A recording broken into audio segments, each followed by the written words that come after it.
大家好啊！今日想同大家分享一個滾湯，係啦。咁呢個滾湯呢就比較冷門啦，因為呢個滾湯嘅食材呢係每年嘅3、4月，即係清明呢段時間，咁先至係可以喺街市嗰度揾到嘅。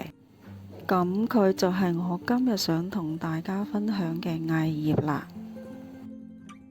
係咁，艾葉佢喺3、4月呢段時間呢，咁就佢嘅葉呢就比較嫩啦，咁個苦澀味呢就比較稍微微嘅，咁所以就係好適合愛嚟滾湯啦。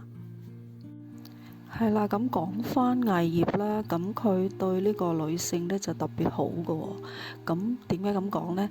因為佢係可以有呢個溫經同埋暖宮嘅功效啦。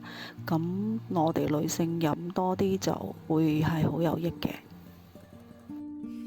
好，咁睇返嗱，呢啲就係今日要焗艾葉啦。咁睇返呢個艾葉呢，佢已經係好嫩㗎啦。咁我哋都係要處理下佢嘅，咁就要搣走佢莖部嗰個比較粗嘅部分啦，咁就 OK 噶啦。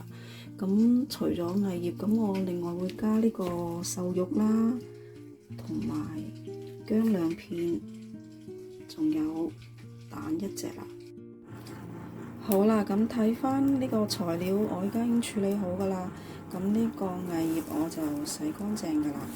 咁另外呢個瘦肉我就之前就已經係用呢個粟粉啦、豉油同埋胡椒粉就醃咗一陣噶啦，係啦。咁呢度就有2片薑啦，咁仲有呢個雞蛋，雞蛋我都係化好咗噶啦，係啦。咁我哋而家就等呢個水滾啦。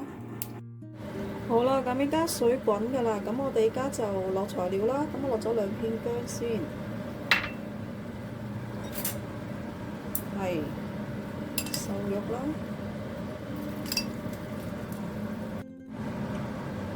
另外就呢個艾葉。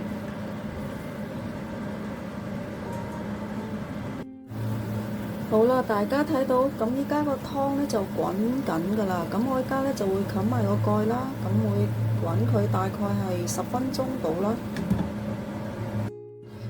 好啦，咁呢個湯已經滾咗大概10分鐘啦，咁我而家會落雞蛋嘅。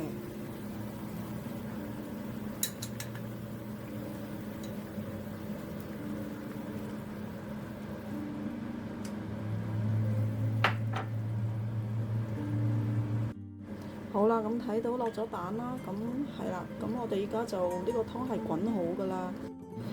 咁我正話就試咗味啦，咁佢嘅味道都 OK 噶，幾好味噶。佢就好似呢個杞子葉滾瘦肉湯嗰種味啦，係啦。好啦，咁今日嘅分享就到呢度先啦。